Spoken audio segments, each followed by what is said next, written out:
श्रद्धा, विश्वास आणि चमत्कार यांचा संगम असलेले एक अद्भुत स्थान, जिथे आजही जिवंत असल्याचा अनुभव देतात सद्गुरू सदसन्यासी श्री कनगिरीजी महाराज. हे आहे त्यांचे पवित्र संजीवनी समाधी स्थान.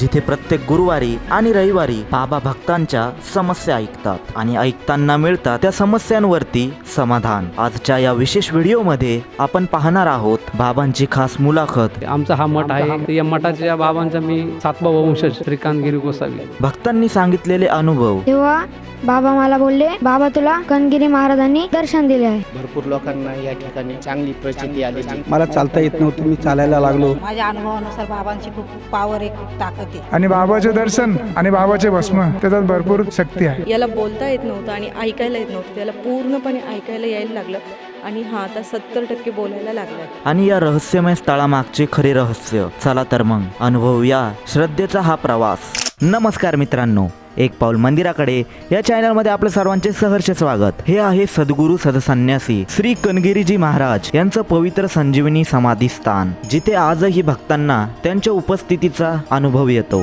म्हटले जाते की कनगिरी महाराजांनी जेव्हा समाधी घेतली तेव्हा त्या समाधीवर एक झाड लावण्यात आले होते आणि आश्चर्याची गोष्ट म्हणजे ते झाड आजही या मंदिरात तसेच आहे. भक्तांच्या मते हे झाड एक चमत्कारी साक्ष आहे. विशेष म्हणजे प्रत्येक गुरुवारी आणि रविवारी येथे भक्तांची मोठी गर्दी होते आणि अनेक जण आपल्या समस्या घेऊन येथे येतात. श्रीकांतगिरी बाबा त्या समस्यांचं समाधान करतात. भक्ती, विश्वास आणि चमत्कार यांचा संगम असलेले स्थान प्रत्येकाला काहीतरी देऊन जाते. ओम नमो आदेश. मी तृप्ती गणेश दाभाडे. हा माझा भाचा आहे, वल्लभ वडगुले.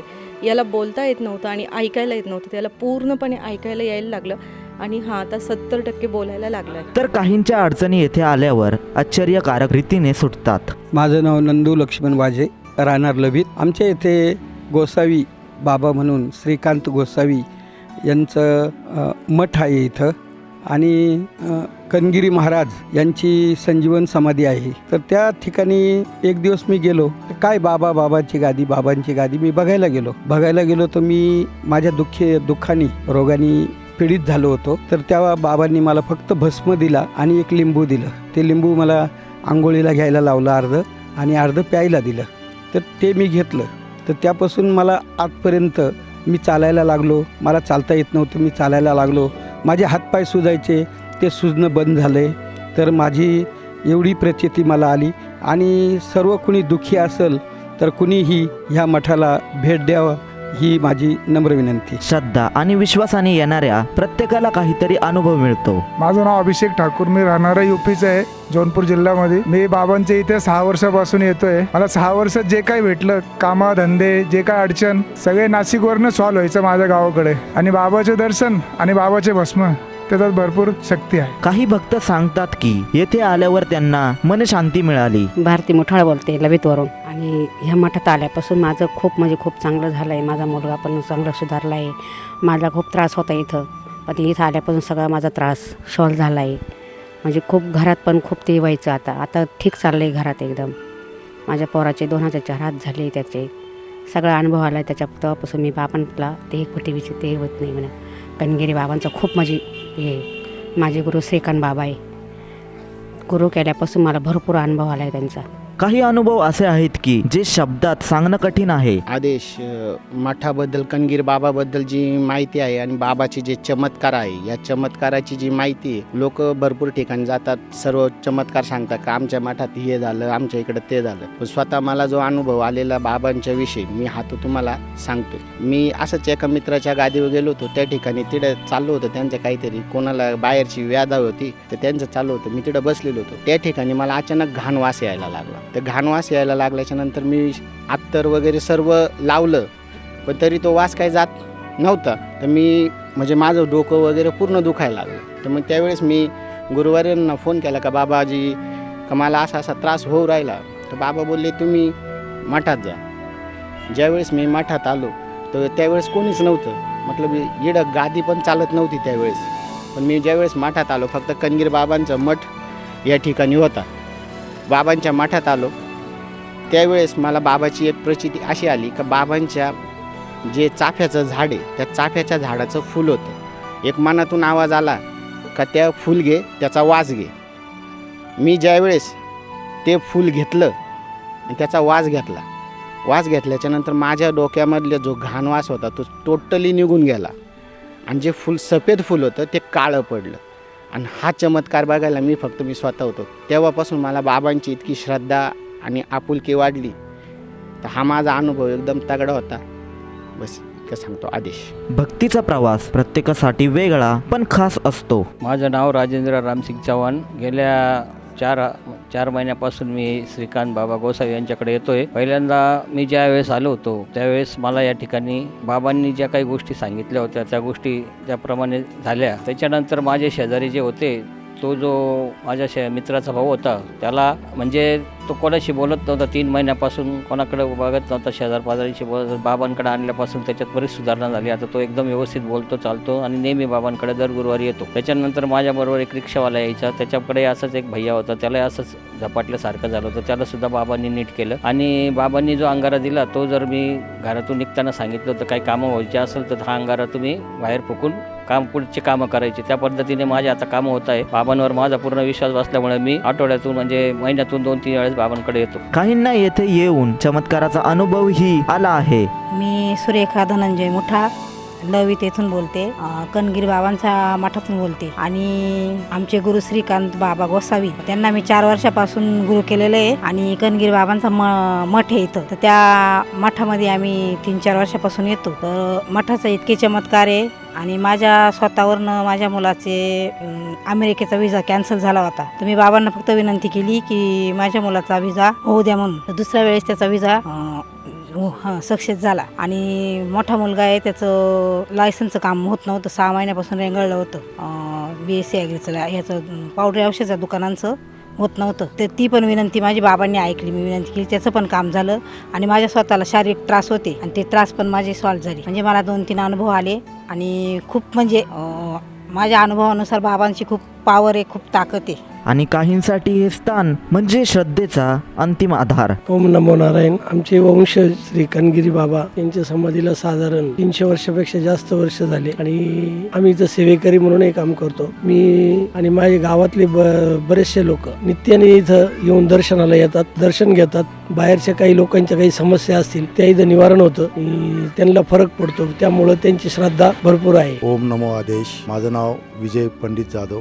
मी लवित गावाचा रहिवासी असून आमच्या गावामध्ये कणगिरी महाराजांची 9 वर्षापासून गादी आहे. आणि कणगिरी महाराजांनी जे मठ आहे त्यांचं वेगळंच महत्त्व आहे. कणगिरी महाराज मठ हा एक धार्मिक व आध्यात्मिक स्थळ आहे. येथे भक्त मोठ्या श्रद्धेने दर्शनासाठी येतात. मठामध्ये संत परंपरेचे जतन केले जाते आणि भक्तांचे अध्यात्म सेवा व समाज कार्य या संदेश दिला जातो. मठाचे वैशिष्ट्य येथे कणगिरी महाराजाची सजीवन समाधी आहे.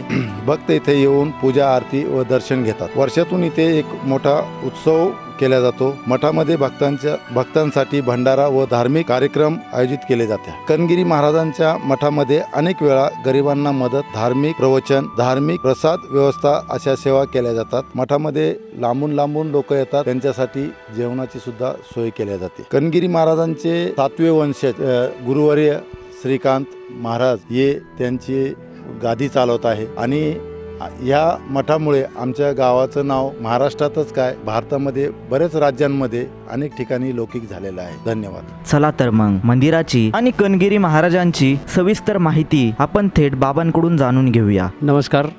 मी श्रीकांत गिरी गोसावी.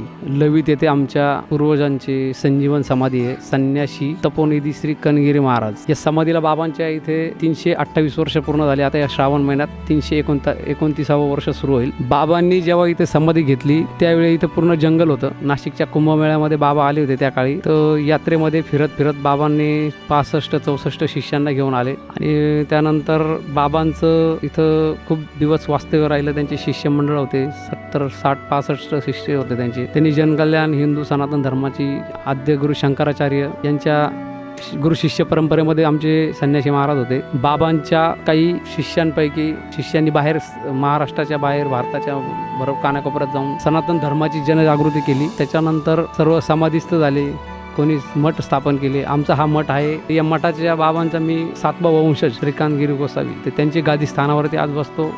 इथं काही नाही, आमच्या इथं जनकल्याण जनसेवा चालते. इथं गुरुवार आणि रविवार इथं आम्ही जनतेचं काही दुःख असेल बाबांच्या सानिध्यातनं भस्मवरती देऊन त्याच्यात त्यांचं कल्याण करण्याचा प्रयत्न करतो. आणि इथं खूप सारे भक्तगण येतात महाराष्ट्राच्या कानाकोपऱ्यातनं. महाराष्ट्राच्या बाहेरील आपले शिष्यमंडळ आहेत ते पण येतात, त्यांना सर्वांना अनुभव आलेले आहेत. तर बाबांचा थोडक्यात मी पूर्ण इतिहास सांगतो, तेवढा तुम्ही ऐका. श्री सद्गुरू संन्यासी कनगीर महाराज, त्यांचे सन 1700चा काळ होता. त्या काळामध्ये कनगीर महाराज हे बंगाल बाल संन्यासी बनले. त्यांनी संन्यासी दीक्षा घेतली आद्य गुरु शंकराचार्य गुरु शिष्य परंपरेमध्ये. त्यानंतर बाबांनी 12 ज्योतिर्लिंगाची पायी यात्रा करत करत बाबा सर्व दर्शन करत करत ते सोमनाथ या ठिकाणी गेले गुजरातमध्ये. तिथून बाबांनी गिरनार पर्वतावरती 12 वर्ष तपश्चर्या केली. गिरनारवरती 12 वर्षाची तपश्चर्या पूर्ण केल्यानंतर बाबांनी काशी येथे जाऊन तिथे त्यांनी 4 शिष्य बनवले. त्या 4 शिष्यांचे पुढे अनेक शिष्य वाढत गेले. त्यापैकी 15 नाम जुना आखाडा, या आखाड्यामध्ये बाबांनी जेव्हा दीक्षाविधी घेतला त्याच्यानंतर भारतभर पूर्ण हिंदू सनातन धर्माचे जे त्या काळामध्ये खूप वाईट परिस्थिती होती, तेव्हा बाबांनी सनातन धर्माची जनजागृती करून भारतभर पूर्ण पदभ्रमण केलं. त्यानंतर बाबा पुढे धर्माचे रक्षण करत 20 वर्ष संपूर्ण फिरले भारतभर पायी. त्यानंतर बाबा पुढे बंगाल प्रांतामध्ये गेले. तिथं तारापीठ येथे महाकालीचं जागरूक देवस्थान आहे. त्या तारापीठामध्ये स्मशानामध्ये 12 वर्ष बाबांनी तपश्चर्या केली. त्या तपश्चर्याच्या शेवटी बाबांना माता कालिकेचे अनुभव आले. गुप्त मातेने दर्शन पण दिलं बाबांना. त्याच्यानंतर 12 वर्षाची सर्व सिद्धी प्राप्त केल्यानंतर बाबा परत भ्रमण करत 64 शिष्य घेऊन आपल्या नाशिकमध्ये कुंभमेळ्यासाठी आले. तिथं त्र्यंबकेश्वर महाराजांचं दर्शन घेतलं. रामकुंड वगैरे सर्व फिरत बाबा इथे आले लवित गावी. त्यावेळेस लवित गाव नव्हतं, इथं पूर्ण जंगल होतं. त्यावेळेस मुघलांचं साम्राज्य होतं. तर मुघलांनी बाबांचं हे सर्व कार्य बघत त्यांना इतकी जनजागृती त्यांच्या मागे इथनं म्हणजे लोकांचं त्यांच्या मागे इथं फिरणं बघून बाबांना त्या मठासाठी जागा त्यांनी स्वतःहून दिली. म्हणजे मुघलकालीन साम्राज्य चालू होतं त्यावेळेस बाबांनी इथं मठ स्थापनासाठी जागा भेटली. बाबांनी मग मठामध्ये खूप दिवस वास्तव्य करून येथे शिष्यमंडळ वगैरे सर्वांचं ध्यानधारणा साधना सर्व करून आपल्या शिव आणि शक्ती याचं जे सामर्थ्य आहे ते सर्व जगाला दाखवून दिलं. त्यानंतर बाबांनी बराच काळ इथे वास्तव्य करून पुन्हा परत ते आपल्या आंध्र प्रदेश वगैरे गाणगापूर वगैरे त्या प्रांतात फिरत आले. त्यानंतर राजस्थानला बाबा जाऊन आले. तिकडनं त्यांनी हत्तीवरती प्रवास करत सफेद कलरची तिकडची जी माती घेऊन आले.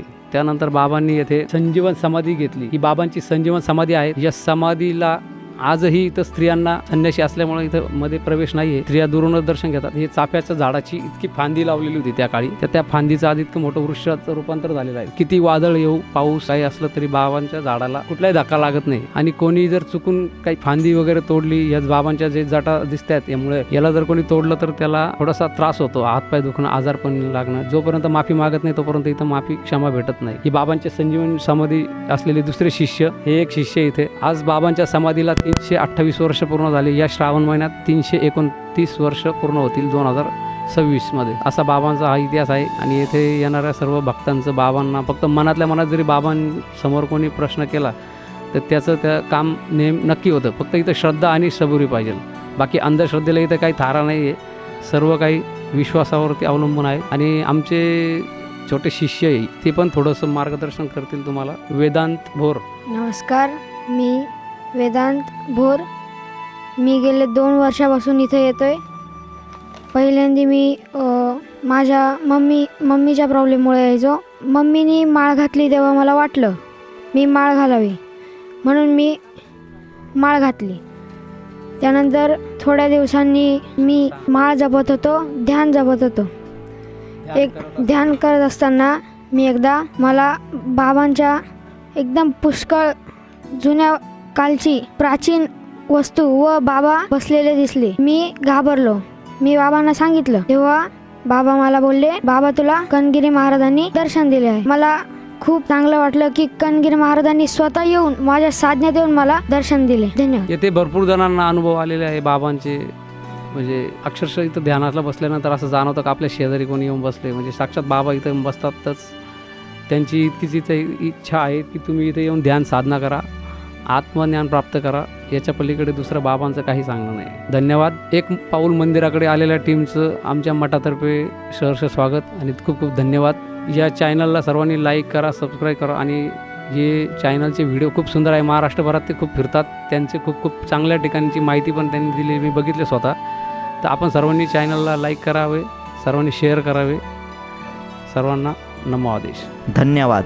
व्हिडिओ आवडल्यास चॅनलला लाईक, शेअर व सबस्क्राईब करण्यास विसरू नका.